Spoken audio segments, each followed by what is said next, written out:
Detective Archive.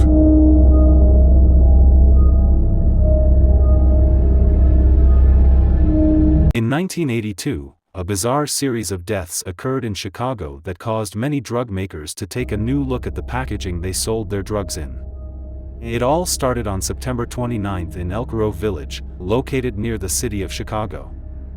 Mary Kellerman, a 12-year-old girl, told her parents she had a cold, so they gave her a Tylenol tablet to ease the symptoms. By 7 a.m., Mary was dead. That same day, in another Chicago suburb, Arlington Heights, a 27-year-old postal worker named Adam Janis took Tylenol. Adam died in the hospital and was initially thought to have suffered a premature heart attack. Adam's heartbroken younger brother Stanley and his wife Teresa traveled to their parents' home to support them. Stanley and his wife Teresa went to their parents' house to support them, but the stress caused them to develop severe headaches, so they both took a pill from the same bottle that was in the house. Stanley died that day in hospital, and Teresa died 2 days later. The strange deaths did not end there, as young mother of 4 Mary Rayner and 31-year-old Mary McFarland also died after taking Tylenol. The last recorded fatality occurred on October 1, 1982, when 35-year-old flight attendant Paula Jean Priest died unexpectedly. Since 3 people in the Janis family died in 3 days, the police began their investigation with them. After talking to the family, investigators discovered that each of the victims had taken a Tylenol capsule shortly before their deaths. They then interviewed other victims, and the fatal connection was established. The Tylenol was seized as evidence and sent to a lab for testing, but what was discovered shocked everyone. The common pills that people around the world take to relieve cold symptoms and headaches contained a lethal dose of potassium cyanide. After examining the batch numbers on the bottles of Tylenol taken from the affected families, it turned out that they were produced in different factories, making counterfeiting of the drug at the factory virtually impossible. Police believed that the counterfeiting had occurred in Chicago, when the pills were delivered to stores. The suspect allegedly went to the store, took the medication, opened the lids, took out the capsules, emptied the Tylenol out, and poured cyanide inside. He put the counterfeit capsules back in the jars, brought them back to the store, and discreetly. It was simply impossible to distinguish between the two drugs. The only way to do this was to smell it, because the poison has a distinct smell of burnt almonds, but not everyone knows about this, and people with a weaker sense of smell may not smell. Suspects. There were 3 suspects in the poisoning case, but to this day the perpetrators of these murders have not been found. The first suspect was James William Lewis, a tax accountant.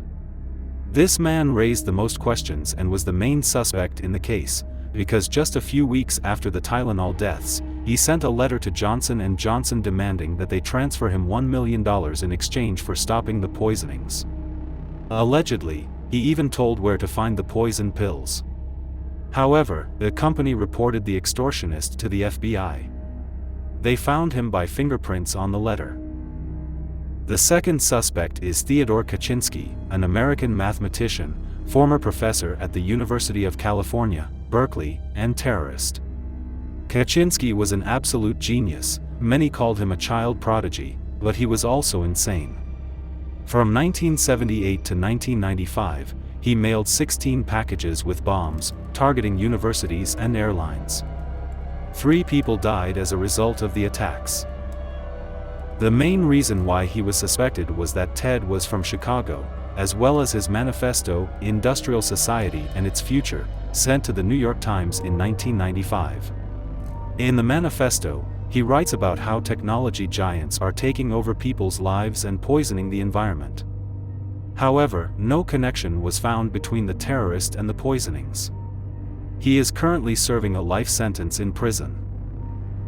The third suspect is Roger Arnold, an employee of the Jewel supermarket, which, by the way, also sold Tylenol.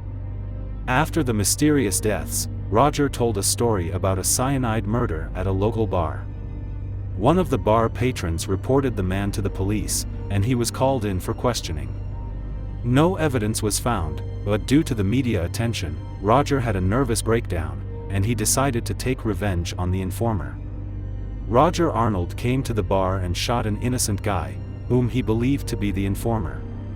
He was sentenced to 30 years for second-degree murder. He served 15 years of this sentence and was released.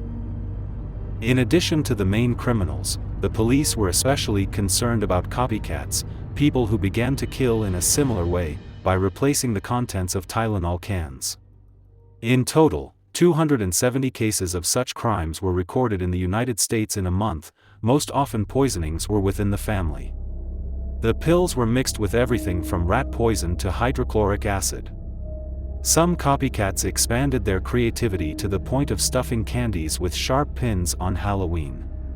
Because of such cases, 2 more suspects appeared: Laurie Dunn, who poisoned and shot several people, and Stella Nickel, who mixed an analgesic antipyretic with cyanide in order to poison her husband. No connection was found between these 2 women and the crime under investigation. Manufacturer's reaction. Johnson & Johnson manufactured Tylenol in the US, but after a series of poisonings, they immediately decided to act and recalled 31 million bottles of the drug across the country, losing $100 million. Thanks to this decision, counterfeit capsules were found in several more stores and pharmacies in the Chicago area, but fortunately, they have not yet been sold. Johnson & Johnson also took their TV commercials with the scandalous drug off the air, actively cooperated with the police and the press. To avoid new deaths, they offered a replacement Tylenol to those who had already made a purchase and a reward of $100,000 to anyone with information leading to the arrest of the person or people involved in the murders. All hospitals were also told to dispose of the Tylenol capsules they had. But since the reputation of the company and the drug was completely undermined, Johnson & Johnson decided to regain the trust of customers at any cost.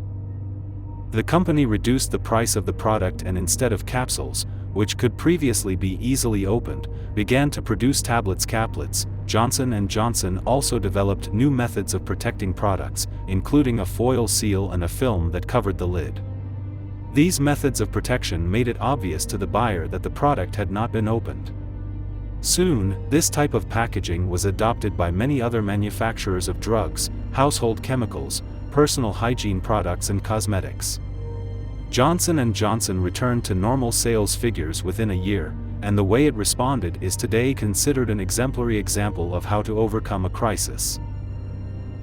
Thank you for watching my video. Please subscribe to the channel.